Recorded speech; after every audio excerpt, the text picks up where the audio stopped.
Hey guys, welcome back to SureFire Live. It's a new year, and it's our first time back. I hope you had a great end of year, and you know we're almost 2 weeks into the new year now. So for me, it's now time to get planning again. I hope everybody had time to relax and time to kind of rejuvenate. I know I did. I know I was getting a little tired toward the end of the year. I felt a little, weight on me and a little bit of burnout.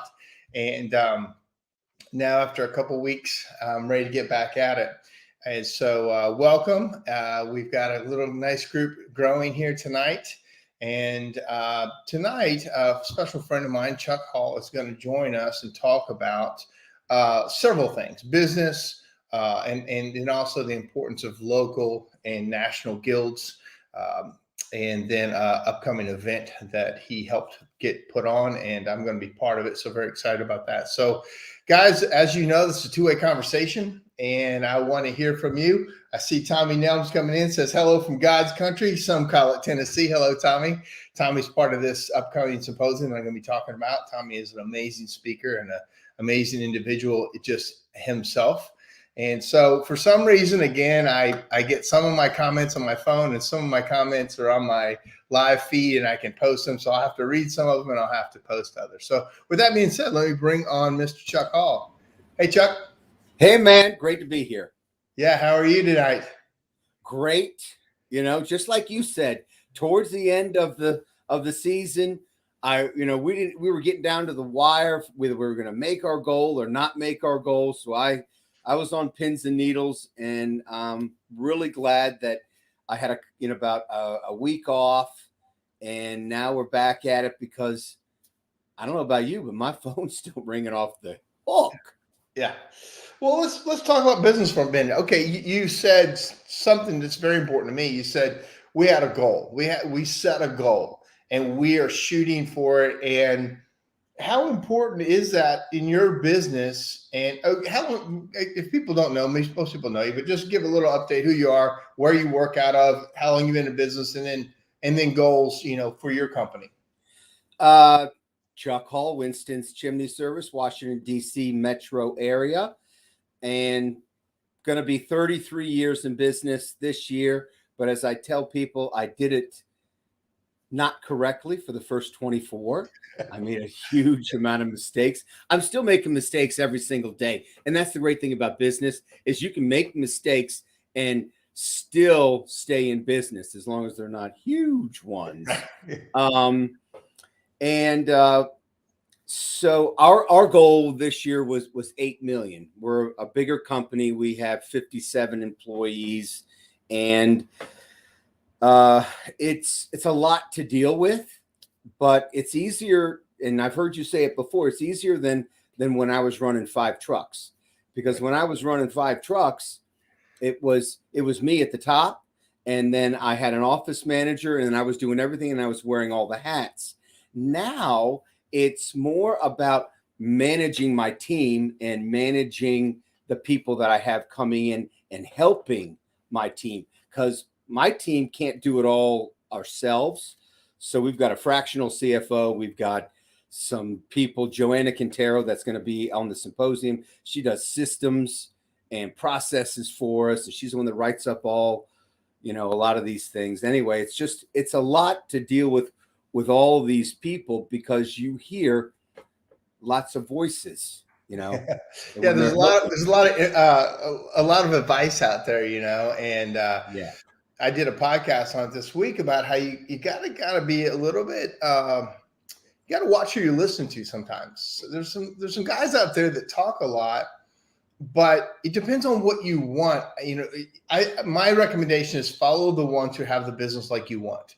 If you want, you make sure when you're listening to somebody, do a little research as to who their company is, like what size they are. Like if you're trying to replicate them, follow them. If you're trying to be above them, or if you're trying to be below them, listen. I think you just got to listen to the right advice, because there's a lot of it out there. And so back to goal setting. So, our numbers, you just stated a number that not that long ago is unbelievable, right? Just I a couple of know. years, it's unbelievable. And so what would you say, how important is setting these goals? How often do you hit them, miss them? And then what could you even do it if you didn't set goals? Like, I don't even know if it could work if you don't set goals.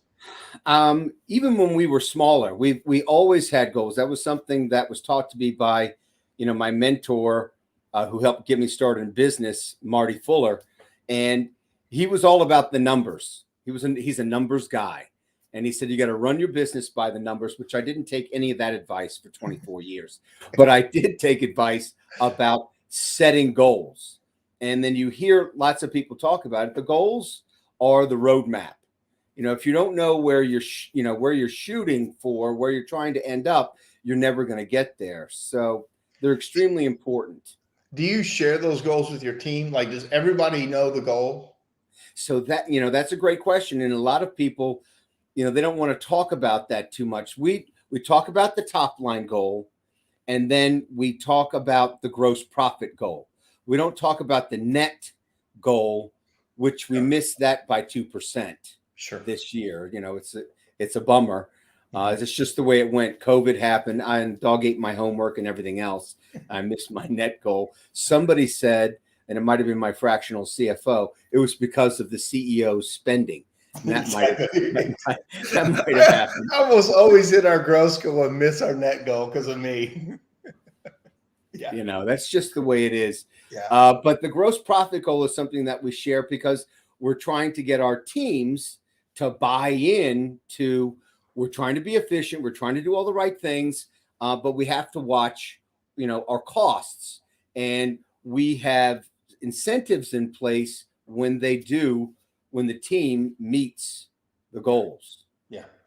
Yeah. I don't know how you do it without doing it. We've always had goals, and sometimes we don't hit them. Like you said, you had goals that you didn't hit, but gosh, you sure are a lot closer. And then when you look backwards, the numbers that are starting to happen in this industry have never happened before. It's a unique time in history.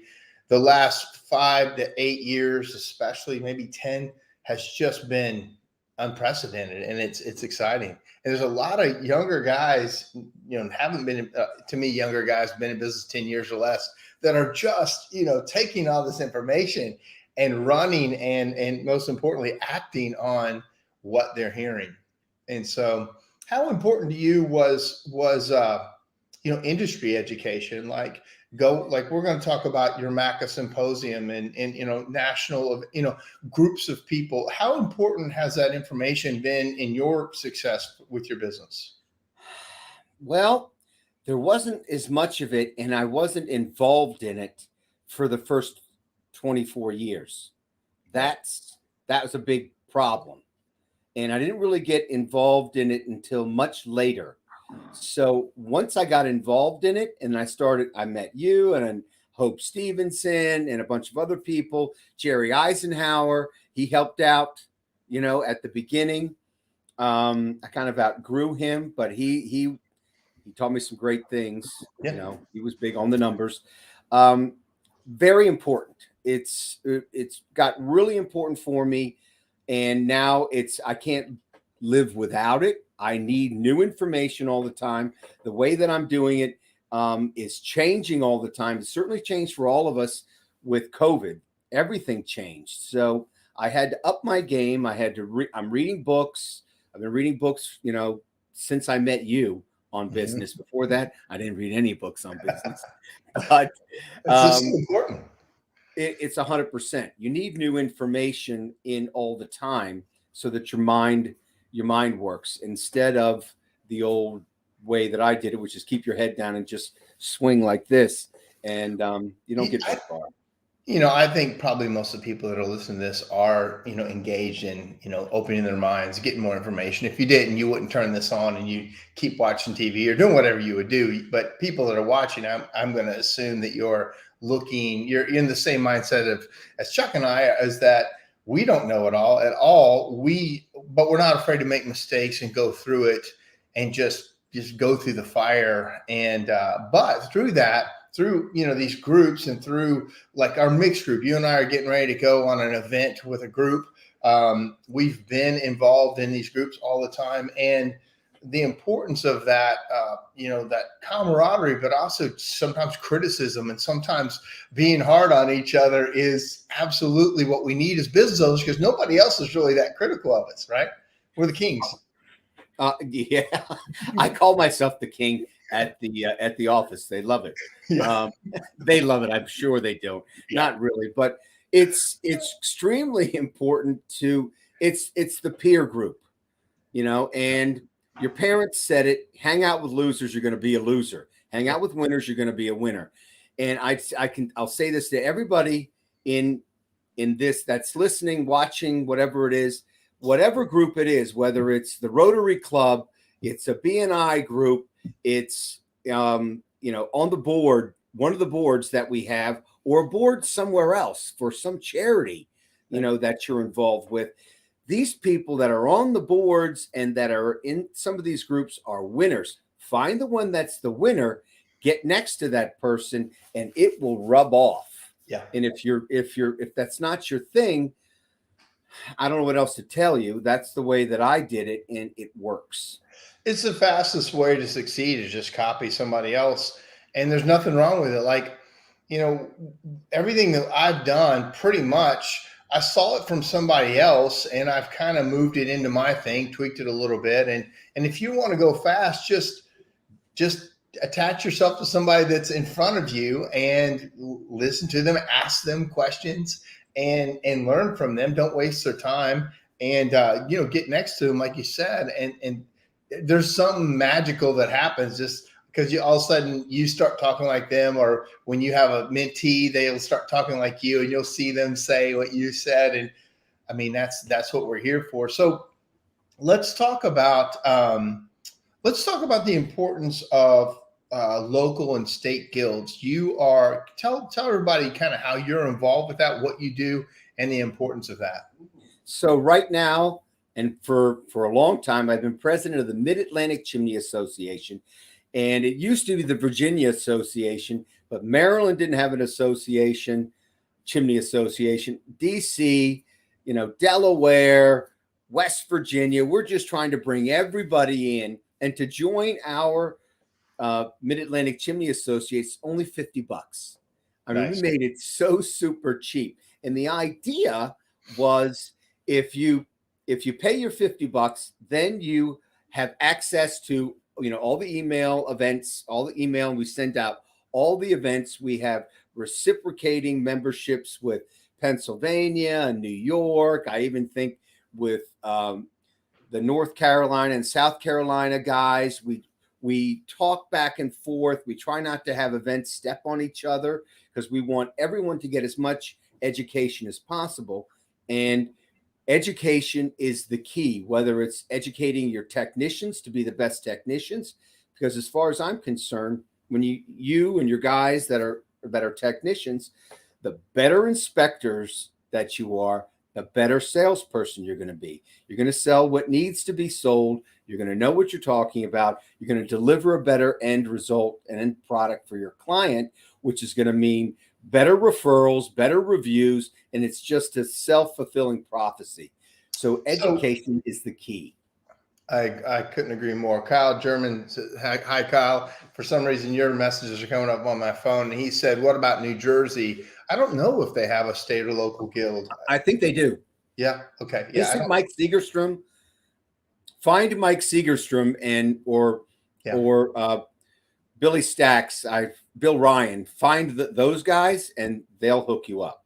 Yeah, I think they do, but I can't remember seeing a lot about it. I know there is a lot in the Northeast, and there's so did were you part of when they kind of combined and back to why do you think why can't we just get the information from Facebook, or why can't we so Thomas says it's actually, he said, not active in New Jersey, so maybe that's the case.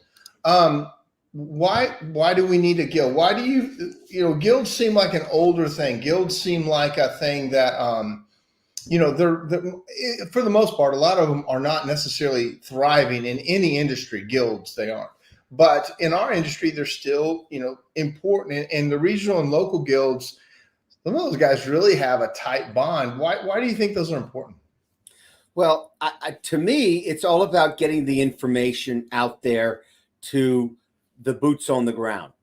That's what it's about. It's educating owners, managers, technicians. And if we can do that, then they're going to be more successful. The problem is not everybody. Remember back in the day when it was hard to scrape up the extra money to go to the national convention. Mm-hmm. It was tough. It was a lot of money. And, sometimes you made it and sometimes you didn't.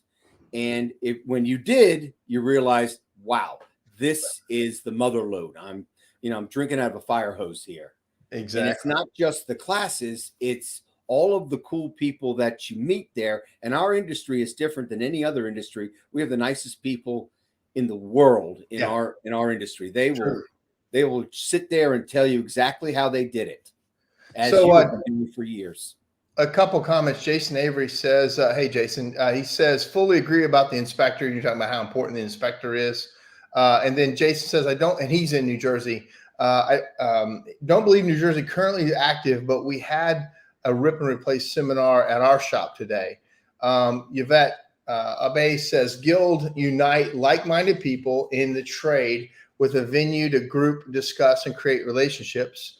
For me, the local guild, why it's so important is you have local concerns and the same thing. Like I could come from Nashville and I could talk, but if I'm talking in the Northeast about how we do stuff in Nashville, that's very different. I don't deal with the weather. I don't have the same codes. The houses aren't the same. The chimneys aren't the same.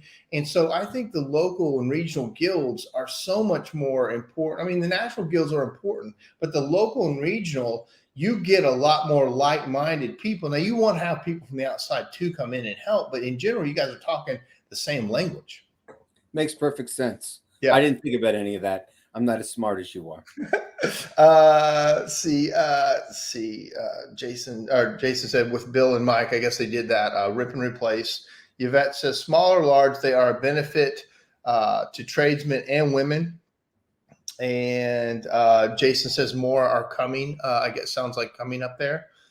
Kyle German says, like the master hearth license needed in New Jersey soon. Right. That's different there. We don't have that in Tennessee. Do you have that in Virginia, or you have something like that in Virginia?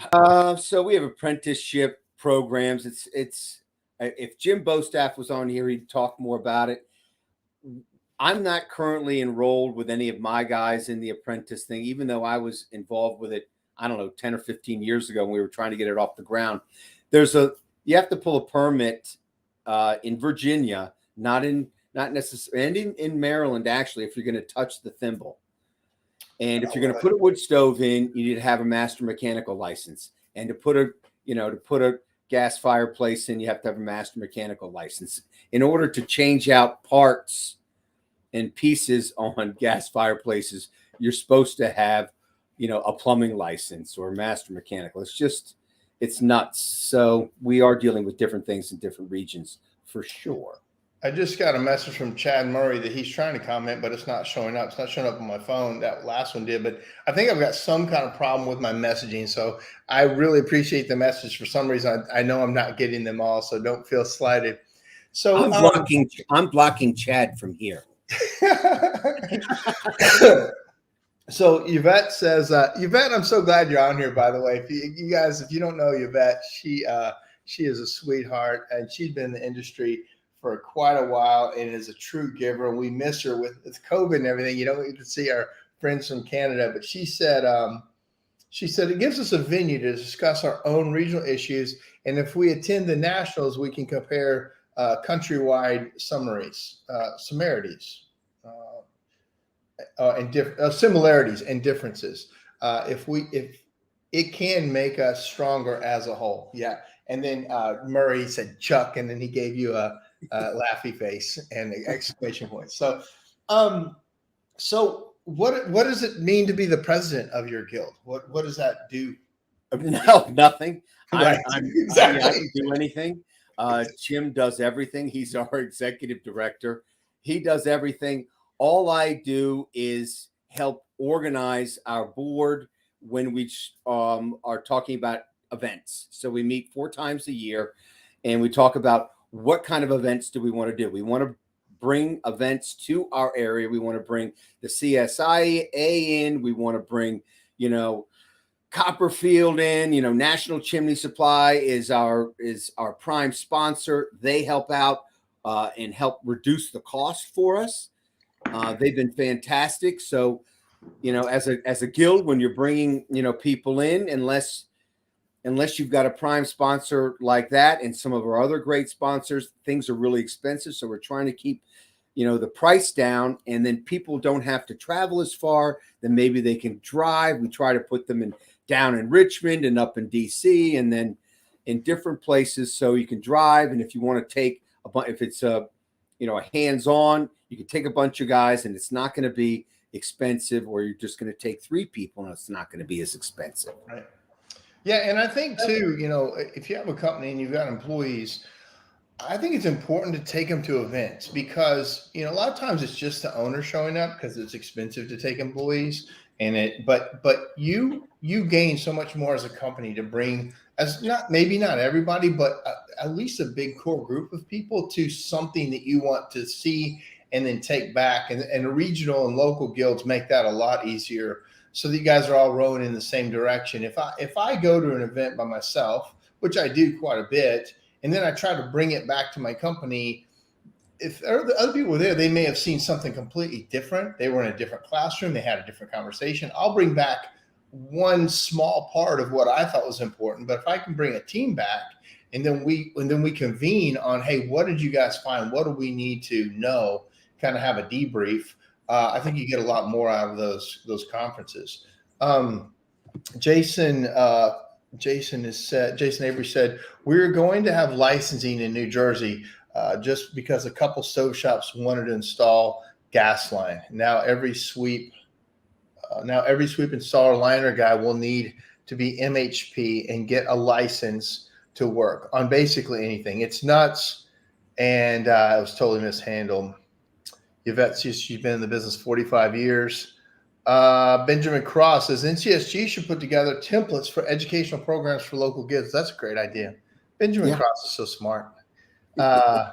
Thank you, Benjamin. I agree with that. I'm not part of that organization, but that's a great idea. Lou says, what exactly Lou was asking Ben what he meant by a template.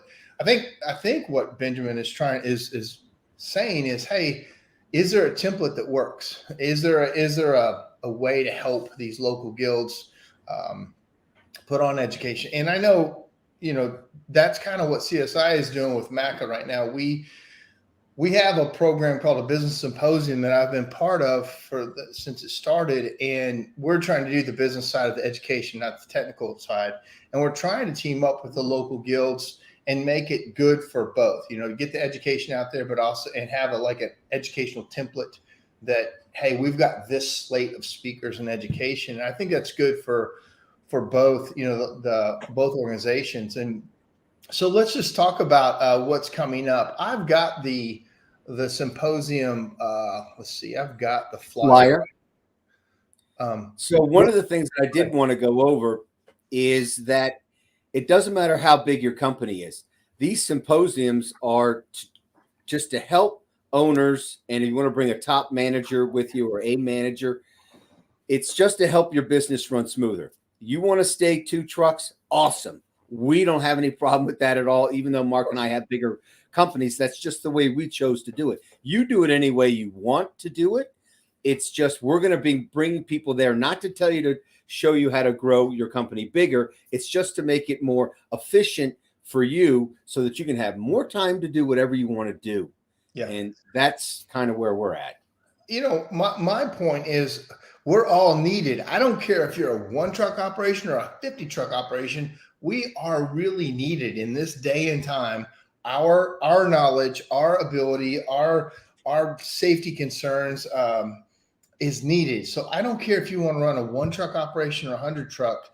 I'm all for you. I'll help you any way I can. And I think you're the same way. And there's been this misnomer that because we run larger businesses that we think everybody needs to. I can tell you for sure, I've never said that. I do not believe that. But I do believe in the way I grow a business that if you want to know, I'm going to tell you how I do it. You tell people how you do it. And if they want to do it different, that's fine. It doesn't matter to me. But to your point, any size business is good and any size business is okay. Don't hate on the big guys. Don't hate on the small guys. We're all on the same team. You know what I mean? So 100%. Okay, so let's talk about the upcoming symposium. I'm going to bring this screen up right here. All right, let me blow this up a little bit. Okay, so I hope you guys can see this. I will put some posts or some links on it. Let's talk about what you guys are doing coming up and the dates and all that. All right, so it's going to be February 24th and 25th. It's going to be in Tyson's Corner, Virginia. So it's Northern Virginia, and it's going to be at a nice venue. So it's a nice hotel. We've got 8 speakers. They're going to be speaking for 2 days. Some of the speakers are going to be doing 2 classes. My team and Mark's team took a while to choose the right speakers. So we got Tommy Nelms, Jim Brewer. You're going to do a class. Then one of the consultants that I work with in my company, Joanna Quintero, she's processes, culture, and all kinds of great stuff. She's speaking. Hope Stevenson is speaking. John Caesar is speaking.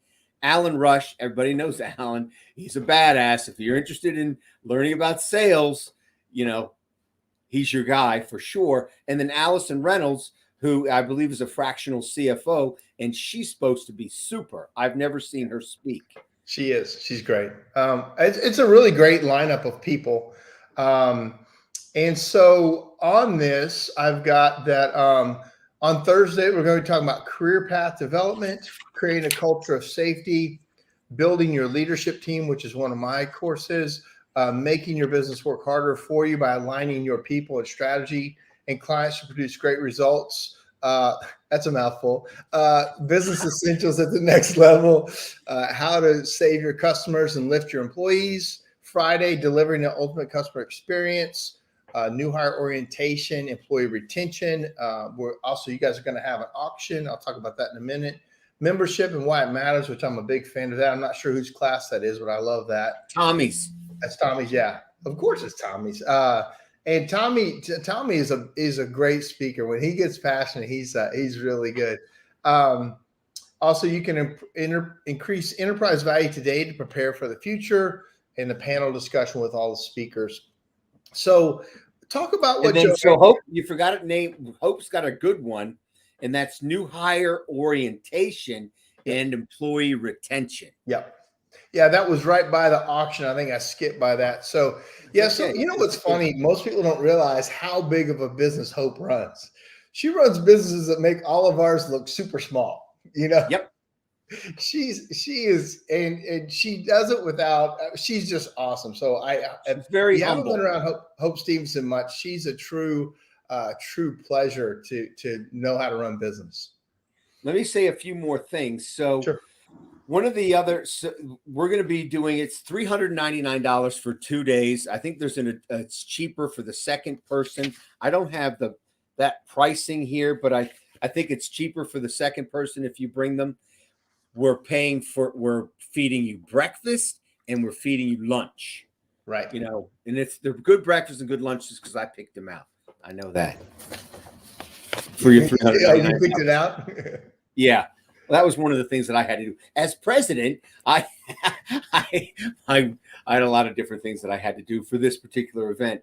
So it's a nice hotel. It's a nice place. You want to bring your wife, girlfriend, boyfriend, whatever. It's a nice hotel in Tyson's. There's lots of things to do around here. Good food. It's going to be great education. And we're also going to be Skyping. We're going to not Skype, Zooming people if they can't come because it's just not going to work out. We're going to offer a Zoom in package. Okay, cool. Which is the same. It's going to be the same amount though. That's just the way that it is. But aren't you also going to leave up the entire? We're going to record the whole thing, and then you're going to leave it up on SureFire for whatever 30 or 60 days, whatever you guys decide. Correct. And I think everybody that signs up in person also gets a recording of everything for 30 days so they can go back if they had to miss something or wanted to show it. I think it's 14 CEUs for this. Yep. I just put a link up, and I think this is MACA's website, chimneysafety.org, right? Correct, sir. And they can register there or talk to Jim Bostaff. And here's Jim's number, I believe, too, if you need to talk to him. That's what I've got on the flyer. Or no, that's a different number. That's the hotel number. I'm sorry. Jim Bostaff's number, let me create it here real quick, is right there at the bottom of that 757 596 2298. So the room holds about 100. So we can take 100 in the room and feed 100, for 2 days. Okay. I think we're a little bit limited seating. You should be okay, but if you get a big turnout, it will be limited seating. And then I guess when you register, will he send, if you want to buy the online package, he'll send you a link to log in. And there'll be a room block. I think they're $149 a night, which is really cheap for the Washington, D.C. Metro. Yeah, it is. So let's talk about some of the speakers while we're at it. And so a lot of people, I think this might be the first time Joanna, your systems person, has spoken. Can you talk about her and what she's done for your business? So she's like an MBA. So anybody that's ever dealt with an MBA in their business, they're really big on data, KPIs, organization, and how everything fits together. And what she's done with our company is she's helped us to reach our goals. And I have 3 goals: top, middle, bottom. The middle is our gross profit. She helps us to achieve those goals, helps us to organize. We're like every other company. We're a mess. We are growing, and as we grow, we need to put new positions in place. She's really big on writing up, the entire. I'm skipping the word for it, but when you have a position, you have all the duties of each job description. Yes, job descriptions. Sorry. So she's really big on job descriptions, and then those job descriptions are really great when you go to hire. That's about how you're hiring. She's also big on culture, which is one of those things that's hard to put your hands on. Culture, but so important in your company. And I remember when we did a culture gap analysis with her, and she said at the end of it, she said, "I want to tell you that your company has the best culture of any company that I ever worked with." And I was waiting for the other shoe to drop, and she said, and I said, "Why?" She said, "Well, because you don't hold anybody accountable." So that's why they all love it here. They all love it here because everyone's running around doing whatever they want, and it's chaos. But that's exactly what it was. It's the best culture I've ever seen because you don't hold it right. Yeah, there it is. But she's a smart, super smart person.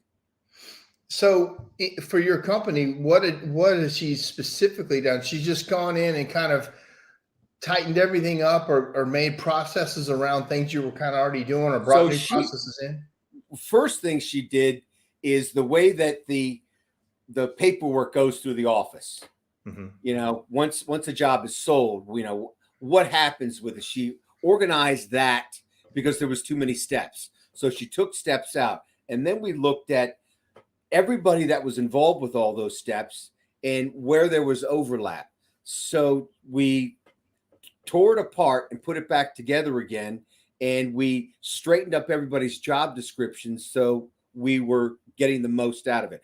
Now, I don't know about you, Mark, but I would never do that. I don't have time for that. I do it a little bit. It's not my main thing, though. But yeah.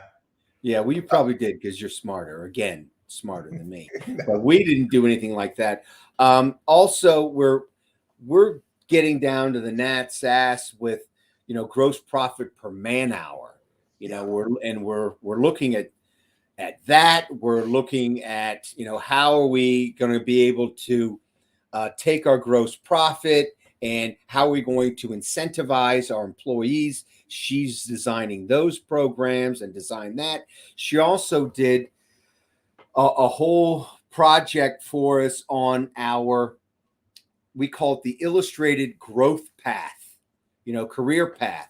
So if you want to be in my company, we have 3 divisions. Really, it's gas in technicians, which is sales, and then installs. So she designed the program and then in installs, we have masonry, and then we have, an installation crew. Appliances. Mm-hmm. Well, so it is, but we divide it in 2: masonry and then just regular installation crews. Gotcha. So what does a apprentice have to do in order to get to an installer? And then what does and that's all of the tasks, everything. So it's like a checklist. And then what does a installer have to do to become a crew leader? And then what does a crew, and all those have salaries, not salaries, but, Wages. wages on each one, because we have a lot of guys that I want to raise. Well, can you do this? You haven't done that yet. You can't do that. So then it goes from crew leader to master installer. And a master installer basically is one that can lay a certain amount of bricks and do a certain amount of masonry. And then when you go to masonry, the master is the one that's doing all the liners as well. Because I don't know about you, but there's a lot of masonry work that goes on with these liners. Oh, yeah. Mm-hmm. And so so that shows us. And once we did that, now it's really easy for us to pinpoint where we need to train. Right. And then it's really easy to pinpoint, who we have on our team. It's also important for somebody coming in to know there's career paths, right? I mean, so many companies, and my company forever. I mean, you came in, you were a chimney sweep, you came work for us, you kind of did everything. Like that was how it was. Like everybody did everything for the longest time. And as your company grows and as to bring more people in, sometimes there needs to be a path for them that they can get behind, right? So that sounds like she's really doing a good job of not only a path, but also the steps to get to that place. And the review process of the reviews twice a year. We had a haphazard one, and she whipped one up that is badass and is KBA, known by all. And she speaks Spanish because we've got a handful of Latinos, and the best workers in the world. But communication, even between Caucasians, is a problem at times if people aren't listening. Sure. It certainly is if you're in a market where you've got some of the best workers that I've ever had are some of my Latino guys. Oh, I've said it for years. I love my Latinos. Couple comments real quick. Tommy Nelm says he is looking forward to the MACA event. Very excited. Let's see. Chad says he was talking about running a better business. Ben Cross, backing up into what he said earlier, says put together turnkey options for organizations to promote. Figuring out what works and how to do it is easily half the effort for a nonprofit. Right. So he's like, yeah, that's a great idea. Yvette says we were all small guys once. That's right. This whole industry was small guys, and still mostly is 50%. I mean, I don't know what small is. I think we're all small, really, compared to a lot of other industries. Lou Curley said that additional people are 349 because he signed up today for it. So great. Thank you, Lou, for telling us that. Chad says our goals of our numbers were achieved last year by intentionally working on culture with some focus on training. Good point. Let's see. Christopher Miller says mise en place. He said it's French term for having all the ingredients measured, cut, peeled, sliced, grated. He's going into before you start cooking. Oh, he's going into cooking. Yeah, well, I want to eat what he is because he's ripped now. I know and Christopher, you're watching, man. Watching you like every week, you're a little more like ripped and in shape, and you're all vegan, and you've changed a lot in the last 2 years, man. You're a different guy. He's still probably an asshole, but here he is ripped. He says he loves organization, so that was his point of making sure everything is lined up. So, and that's what obviously Joanna does for you guys. All right, so let me see here. Mike Fazy says, is this symposium a one-time event or is it going to be repeated in other locations? Thank you for that question, Mike. So it is going to be repeated. It's going to be repeated 3 times total, it looks like. The first time is for MACA on this event we're talking about. The second time is going to be in Nashville at my place in June. And Mike, we're looking for the third place. I'd love something on the West Coast or some regional state guild out there, so we can come out there and put it on out there. There will be different speakers because they're just different time frames and schedules. But in general, we are wanting to put it on a third time, probably in late summer or something like that somewhere. So I'm open. So Mike says, hey, he knows the guy. Okay, so Mike, let's talk about that. It'd be great to do it out of your place and do it out there. All right, what else we got going, Chuck? We got about 10, 15 minutes if we want to keep talking, or what sure. else? Well, one of the things that, what was it that Hope was talking about? So it's the new hire orientation. Yeah. And that's something that we weren't good at either. And she is fantastic with this. She's, we can sit here and, blow smoke all day long about Hope and how talented she is. She's very humble, but she's bringing gold with that. And right now, it's the big resignation. I mean, people are quitting and they want more money. I mean, it's happening in my company. It's happening all over the country. So we as business owners have to get better at that. I don't know if we're going to be able to get in front of it because it's already happening, but we have to catch up if we want to maintain and retain some of these great people that we've had in our companies, because it's different now. I don't like it at all. I think it's bullshit. But it's here right now. I don't know how long it's going to stay. Well, my wife, if you follow me much on social media, she retired last week. She's part of that great resignation. She didn't have to. She's not that old, but she wanted to, and she did. And she worked for a big accounting firm, and she's worked for them for 30 plus years. And they were going to ship her job off to India, and she basically was training her own replacements. But then the one other thing was they were going to have her do a vaccine mandate because she works in federal compliance, but she works from home. She was going to have a vaccine to stay home. And between a lot of things, she's like, I don't need it. And I think that's what a lot of people are doing. Plus, there's a lot of other side hustles and way to make money. So I think us as business owners, our people, they need flexibility probably more than we've had. They need options more than they've had. I don't know if it's taking the truck home. I don't know if it's working from home. I don't know if it's remote location. I don't know what it is. But for sure, flexibility seems to be a big part of why people are stopping the regular 9-to-5 jobs. Yep, I agree with you. And we're doing and a good culture. A good culture is a great way to start.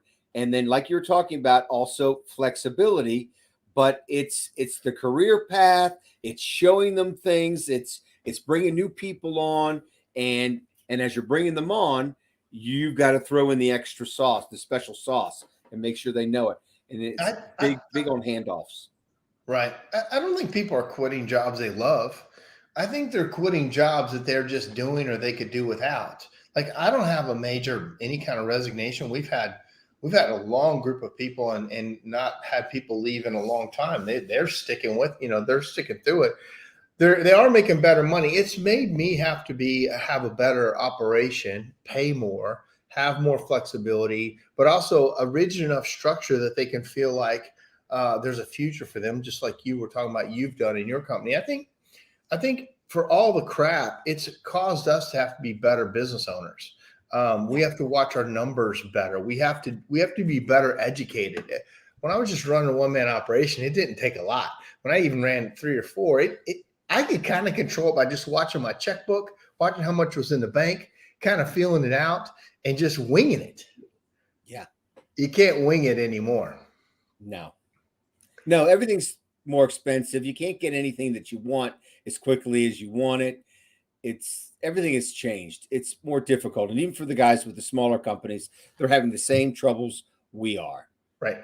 I mean, I commented on a guy last night on Facebook. He's like, how do you do it when you're already behind for the day and then you've got to catch up from last week and last month? Like everything is piling up on you because you've had everybody is, out with COVID, supply chain delays, like all this stuff. And I remember we had this conversation. I mean, I had this conversation with my project leaders, and he's like, it used to be this was unacceptable for us because if we told you we're going to do something, we do it. We tell you we're going to be here this day, we were there. Like that's how we built our name and built our speed. And now customers just have to get used to us we have to just have these conversations all the time. Like, I can't get stone in. I can't get this brick in. I can't get one part of this stove to come in. I got everything else. I can't get the one thing. Like, and then you've got all these other battles. How much do they pay? Like we got an amazing amount of money out on accounts receivable because of little things we can't finish. Yep. It's just like it's crazy. And you know where it starts? It starts with the inspector / sales guy with setting customer expectations right off the bat. Right off the bat. Well, where we are. We're having supply chain issues. You can't go in the grocery store and get everything that you want. I can't get everything that I want.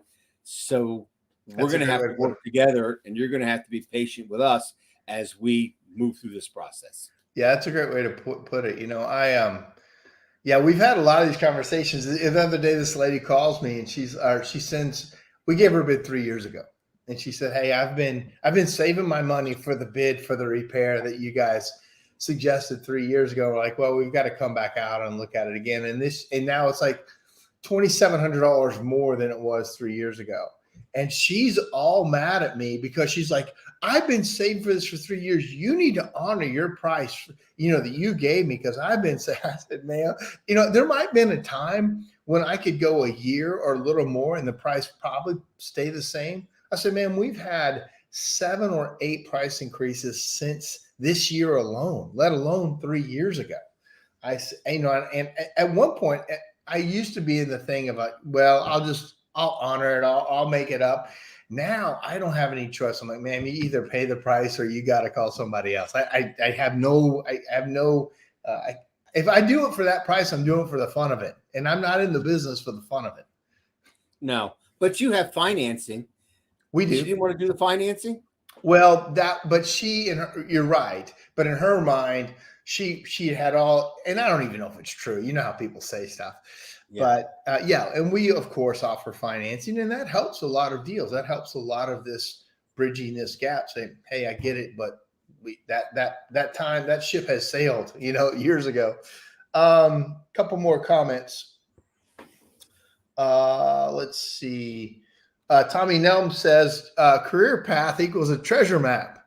That's an interesting way to think about it. I love it. Yeah, I do love that. Let's see here. Chad says, "You build your employees too with doing what you say. You must do what you promise and to keep the employees." Very true. I mean, for sure. I mean, if you that's rule number one, right? To keep people. If you change what you said, nobody will work for you. Chuck Roydhouse says, be honest and set expectations with the client lessens the stress, right? And now I think too, the honesty is in we don't know. The honesty is in I'm going to give you an idea, but the truth is until it shows up in my doc, I can't tell you for sure that it's going in on this day. We didn't used to have to say that. No. Yeah. No, and then you open up the package and it's got beautiful bubble wrap on it and it looks like it's perfect. And the guy opens it up on the job site and you got broken logs. Yeah. Or you got to hammer out a corner, or you got to repaint it, and you got to show the customer like, hey, this is do you want it like it is? Or you want me to send it back and wait? Like we've had these conversations. Like my project manager or my production manager, warehouse guy was, in the corner, beating out the corner of a stove that just got kind of dinged on the back end. Wouldn't really affect it, but it's like, do you send this whole thing back because these guys shipping don't care? Or do you make it work? You give the customer a discount? Like it's a whole nother world. I can't tell you how much broken stuff is coming in these days. They do not care. No. There's no caring. Let's see here. Yvette Bob Fawnin, Bob, he's in the retractable awning business as well. He said cost for us is up 25% from 1 year ago. It's funny when I look at most stuff from a couple of years ago, I'm like, wow, that's cheap. Everything seems cheap. You were just telling me about a vehicle you were looking forward to getting. Yeah. And it's up $30,000, right? In 1 year. Yeah. Forget it. I know. I thought, hey, I can get that because I hit my big goal. Yeah. No, I can't. No. Yeah. Yeah. So, well, let's see. It's probably a good coverage of what we're going to do at MACA. Anything else you want to say about that event? Just again, it's Thursday the 24th, Friday the 25th. It's in the DC area, Northern Virginia, Tyson's Corner. We're going to feed you a nice breakfast both days and a nice lunch both days. And you are going to, drink out of a garden hose. We've got great, not garden hose, sorry. Fire hose. Yeah. That's what we're drinking. Everyone's going to take a little drink. Everyone's going to take a little drink and we're going to use plastic cups. No, we're going to feed you well. And we've got a lot of information.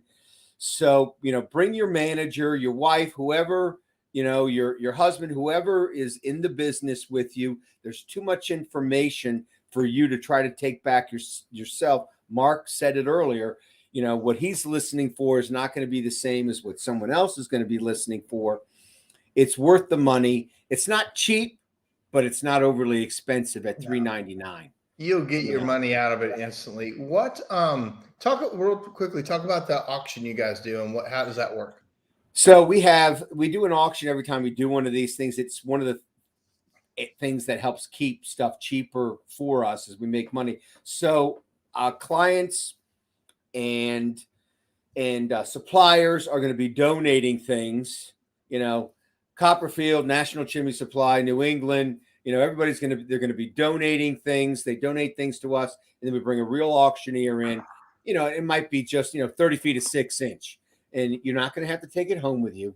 We'll give you a little sheet of paper that says, hey, you won this, but you're going to be able to pick up things cheaper, at this auction than you would certainly, and if you're buying it, retail, or even wholesale for us guys. So that's the auction. You spent some pretty big money at auctions before. I have. I finally hung those things. I did. You did? I finally hung them. I was going to hang them in my warehouse, but some great, awesome, superheroes in the 5 armed forces. Yeah, it was cool. Yeah, it was very cool. Yeah, finally hung them. Couple more comments. Yvette says, learning how to speak or relate to a client, explain delays, price increases is a talent. Yeah. She also says, I find blue collar worker clients understand better than white collar. I've had some crazy customers this year, just unreal like expectations and arguments that I've never had before with customers. I don't know, it's just hard. Chad says, question for two guys in the industry that own big companies. What's your most important duty that you do at your company? What's the big one thing? So what's the big one thing you do, Chuck? I think it would be provide ideas or have the vision, which has the ideas in it. But if I don't pick the point on the horizon that we're going to drive to, that we're going to work towards, then we're not going to get there. We're going to build another building on our property, 15,000 square feet, and put our metal shop and powder coating thing in there. That's big. Right. That's the vision in the direction. So, yeah. I would say very similarly, I do have a couple guys that help me with vision these days. Kent does help me with what we want to do. So I think my big one thing is most mornings I'm there. And then I have a feel for the business. Now I know some owners come in a little bit later, stay later, whatever, have kids. But for me, that morning start was always important for me to kind of be out with the guys. I also want my managers to be out with the guys too, not in their offices or whatever. And I want us to get a feel for that, launching that show. For me, just the way we do it, it's very important to see what they're going through every day, because I get a lot of ideas watching it, and I see also hiccups and problems. And that's where every line of communication crosses in the morning, especially Monday morning, and all the things are happening. And I'm watching my systems work or fail in real time. And so, and then I can go, you know what, we got a personnel problem, we got a system problem, we got how can I fix it? And to me, Chad, to answer your question, the big thing is being there in the mornings. And so, and then vision too, if you don't set vision, everybody will work for a while, but they kind of get burned out. You've got to be the visionary for the company. I remember a couple of years ago when Doug Hetch was running a smaller business, and we were talking, and he's like, man, I figured out what I am in the business. I'm like, what's that? He goes, I'm the visionary. And I said, man, you're too broke to be the visionary. Get back to work. And so there's a part about being the visionary is you have to be able to explain it and be excited and get people to come into your vision. Right. Because if they don't buy into it, forget it. It's done. And that's an exciting part for me when people come through the blue collar, part of Blue Collar University that I do. The last day is vision casting of what is coming. And I can tell you that's one of the most exciting things that gets, once they can see the plan and see the steps and what's going to happen. And setting the vision is critical to your leadership. And even if you really don't know as a leader, but you're like, hey guys, follow me here. This is what I think is going to work. I got a pretty good track record up to today. If you do, here's where we're going. And you get some people that can't do all the changes, and you got other people that absolutely need it. And those are the ones that'll go fast with you. They trust you, they believe in you. Yeah, 100%. Okay. Last couple things. Yvette, man, she is talking to me tonight. I wish I didn't have to read my phone and I could put it up here. She says, thanks for doing these and sharing these, guys. Means a lot. I got a bolt. Talk to you later. Miss you guys. She says, vision boards rock. Chuck Ward says, thanks, Mark and Chuck. Good show. All right, Chuck Hall, I always appreciate it. I'm going to see you not too long. And yes. And I'll come see you guys. I can't wait to do the MACA CSIA Business Symposium. We really appreciate it. Looking forward to having the CSIA and all these great speakers there. Yeah. Appreciate all right, buddy. You, Mark. Thanks. Have a good night. All right. Take care. Oh, Chuck is so great. He is just a true trooper of this industry, and he's held every position in the industry up and down, and is always volunteering, been the president of CSIA. as president of MACA, is always a giving guy and also just an amazing speaker too. If you get a chance to hear Chuck, I think he may have calmed down just a little bit in the years because early on his topics were hot. So, but he is a real blessing to this industry, and thank you, Chuck, for putting this on, being part of that out there. All right, guys, that's our time. So glad to be back, and thank you guys for all your comments. I got a couple more comments up here. People are saying thanks. The Business Symposium is a fantastic idea. It really is. It's a great, we got a ton of technical training in this industry and we need more of it, but we also need business training. Those two things go hand in hand. One's not more important than the other, but we need them both. So, all right, guys, that's my time. We will talk to you next week. See ya.